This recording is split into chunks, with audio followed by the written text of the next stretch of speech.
गुज़श्ता हफ्ते हमने अपने प्रोग्राम में कुछ आदाद-ओ-शुमार पेश किए थे और वज़ारत पेट्रोलियम के ज़राए से मिलने वाली खबर से आपको बताया था कि पेट्रोलियम मसनूआत की कीमतों में कमी का इम्कान है।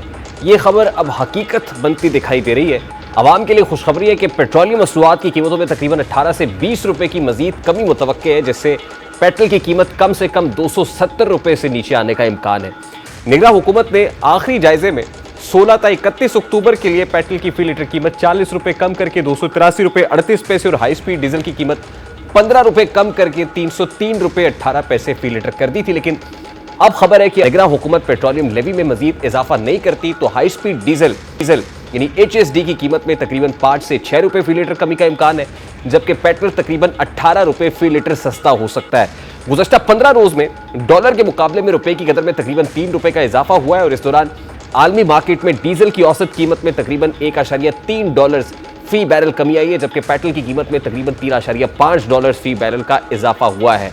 लेकिन डॉलर के मुकाबले में रुपया जो तगड़ा हुआ है, रुपए की कदर मुस्तहकम हुई है, उससे ये इम्कान जाहिर किया जा रहा है कि पेट्रोल की कीमत और डीजल की कीमत दोनों में कभी मुतवक्के और 18 से 20 रुपए का जो रिलीफ है वो आवाम को मिल सकता है। 15 सितंबर को साबिक चीफ जस्टिस सुब्रता बंदयाल ने अपनी मुद्दत मुलाजमत के आखिरी रोज पार्लियामान से मंजूर शुदा नैब तरामीम को कलअदम करार दे दिया था और नैब को 7 रोज में तमाम रेफरेंसेज और इन्वेस्टिगेशंस बहाल करने का हुक्म दिया था।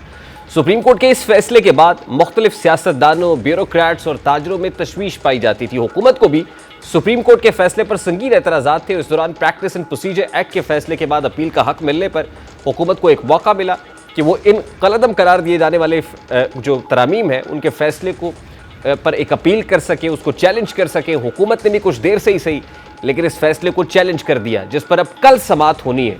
चीफ जस्टिस काजी फायज ईसा की सरबराही में 5 रुकनी बेंच इस केस की समाअत करेगा। जस्टिस अमीनुद्दीन, जस्टिस जमाल खान मंदुखेल और जस्टिस अतर मेहनल्ला बेंच में शामिल होंगे। जस्टिस हसन अजहर रिजवी भी इस लार्जर बेंच का हिस्सा होंगे, क्योंकि अब से पहले 3 रुकनी बेंच की तरफ से यह फैसला सुनाया गया था। उस 3 रुकनी बेंच में साबिका चीफ जस्टिस सुब्रता बंदयाल थे, जस्टिस एजाजुल एहसन थे, जस्टिस मंसूर अली शाह थे और ये नैब तरामीम को कलअदम करार दिए जाने का फैसला 2-1 की अक्सरियत से सुनाया गया था। जस्टिस सुब्रता बंदयाल और जस्टिस एजाजुल एहसन ने कलअदम करार दिए जाने के फैसले को पर अपनी राय दी थी और फिर इस पर इख्तलाफी नोट जस्टिस मंसूर अली शाह का था और जस्टिस मंसूर अली शाह का इस फैसले के तकरीबन 45 दिन बाद जो इख्तलाफी नोट है वो भी जारी कर दिया गया है। सफ़ात पर मुश्तमिल अपने इस नोट में जस्टिस मंसूर अली शाह ने लिखा है कि अदलिया कानून साजी का तब जायजा ले सकती है जब वो बुनियादी इंसानी हुकूक से मुतसादिम हो। कानून साजों का मफाद सामने रखकर कानून साजी जांचना पार्लियामान और जमहूरियत को नीचा दिखाने के मुतरादिफ है। जस्टिस मंसूर ने अपने नोट में लिखा है कि इख्तलाफ राय रखने वाले हुजूम की समत में नहीं, मुस्तकबिल की समत में चलता है। अदालतों को पॉपुलर सियासी बयानिए पर नहीं चलना होता, अवामी जज्बात के खिलाफ जाकर भी अदालत को आइन और कानून के मुताबिक फैसले देना होते हैं।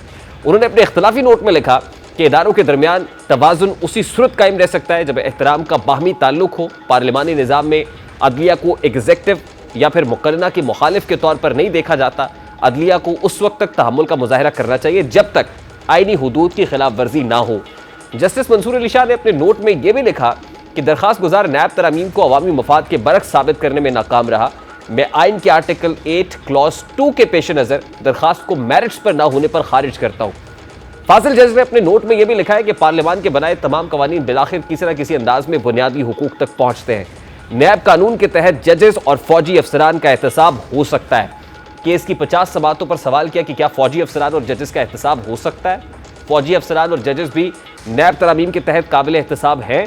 तासुर है कि फौजी अफसरान और जजेस की करप्शन का कोई एहतसाब नहीं हो सकता।